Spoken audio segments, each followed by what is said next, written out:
नमस्कार। आज हम नमिता सिंह के द्वारा रचित कहानी एक पैर वाला शेर की चर्चा करते हैं।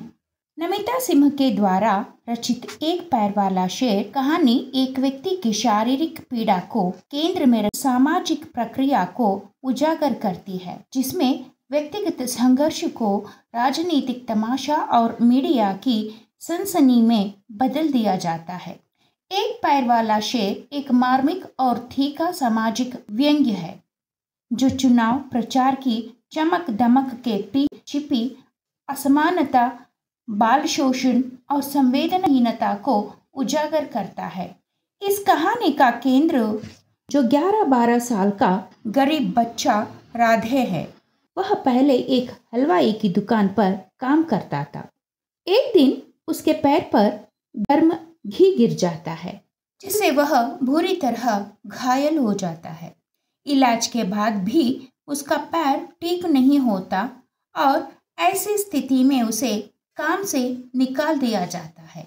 अब वह बेरोजगार है और अपनी माँ के साथ छोटे मोटे घरेलू कामों में मदद करता है। उसकी स्थिति एक निम्न वर्गीय बालक की है, जो शारीरिक पीड़ा, बेरोजगारी और सामाजिक उपेक्षा का शिकार है। इसी दौरान चुनाव का माहौल बनता है। रामप्रसाद पथिक नामक नेता, जो पहले सत्ताधारी दल से जुड़े थे, अब निर्दलीय उम्मीदवार के रूप में चुनाव लड़ रहे हैं।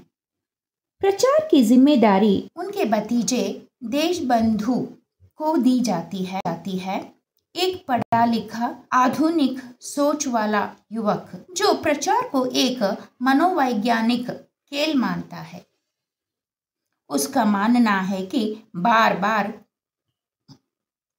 एक प्रतीक को दोहराने से वह जनता के अवचेतन में बैठ जाता है। इस सोच के तहत वह शेर को प्रचार का केंद्र बनाता है, जो पति का चुनाव चिन्ह भी है। देशबंधु को एक जीता जागता शेर चाहिए, लेकिन असली शेर लाना संभव नहीं, इसलिए वह राधे को है, एक गरीब बेरोजगार बच्चा, जिसे 20 रुपये देकर शेर की पोशाक पहनाकर प्रचार जीप में खड़ा किया जाता है। शुरुआत में राधे को यह काम रोमांचक लगता है। उसे लगता है कि वह नारे लगाएगा, झंडा उठाएगा और चुनाव में भाग लेगा। लेकिन जल्द ही यह काम उसके लिए शारीरिक और मानसिक यातना बन जाता है। भारी पोशाक, मुखौटे की घुटन में खुजली और घायल पैर की टीस उसे बेहाल कर देता है। लोग उसे देखकर हंसते हैं, बच्चे उसकी पूंछ खींचते हैं और वह एक चलती फिरती मजाक बन जाता है। उसकी पीड़ा जनता के लिए मनोरंजन बन जाती है। देशबंधु को उसकी तकलीफ से कोई सरोकार नहीं। वह प्रचार की सफलता में मग्न है। राधे अब एक इंसान नहीं, बल्कि एक प्रचार उपकरण बन चुका है। एक बड़े जुलूस की योजना बनती है।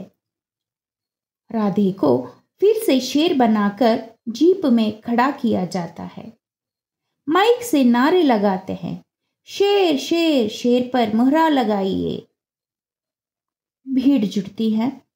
प्रचार सफल होता है। लेकिन राधे की हालत बिगड़ती जाती है। उसका घाव फिर से रिसने लगता है, खून बहता है, लेकिन देशबंधु उसे फिर से खड़ा कर देता है। अब राधे पैर पर खड़ा होकर नाचता है। यह नाच जनता के लिए तमाशा है, लेकिन राधे के लिए यह त्रासदीपूर्ण तांडव है। उसकी आंखें दर्द से बंद हो रही है। उसका शरीर टूट जाता है, लेकिन वह नाचता है क्योंकि उसके पास कोई विकल्प नहीं। अब हम एक पैर वाला शेर कहानी का सामाजिक संदेश और उद्देश्य पर प्रकाश डालते हैं। एक पैर वाला शेर कहानी हमें यह सोचने पर मजबूर करती है कि चुनाव प्रचार में इंसानियत कहाँ खो जाती है। राधे का एक पैर पर नाचना सिर्फ एक दृश्य नहीं है, यह उस समाज का चेहरा है जहाँ गरीबों की पीड़ा को तमाशा बना दिया जाता है, जहाँ प्रतीकों की चमक में इंसान की संवेदना दबा दी जाती है। नमिता सिंह की कहानी एक पैर वाला शेर केवल एक गरीब बच्चे राधे की पीड़ा को दिखाने के लिए की गई है, बल्कि इसका उद्देश्य कहीं अधिक गहरा और बहुआयामी है। यह कहानी उस प्रक्रिया को उजागर करती है जिसमें समाज, राजनीति और मीडिया मिलकर किसी व्यक्ति की व्यक्तिगत तकलीफ को एक प्रतीक, तमाशा और प्रचार का साधन बना देते हैं। राधे की शारीरिक पीड़ा और सामाजिक उपेक्षा को चुनावी प्रचार की चमक में इस तरह ढक दिया जाता है कि उसकी मान जाती है। कहानी एक नैतिक प्रश्न उठाती है, क्या हम संवेदनशील समाज है या हम दूसरों की तकलीफ को देखकर केवल मनोरंजन ढूंढते हैं। राधे का नाचना एक प्रतीकात्मक क्रिया है। वह खुद नहीं नाचता, उसे नचाया जाता है। यह दृश्य उस समाज की मानसिकता को दर्शाता है जहां संघर्ष को तमाशे में बदल दिया जाता है और पीड़ा को प्रचार की सफलता का हिस्सा बना दिया जाता है। का उद्देश्य केवल भावनात्मक प्रभाव पैदा करना नहीं है, बल्कि सामाजिक और नैतिक चेतना को जागृत करना है।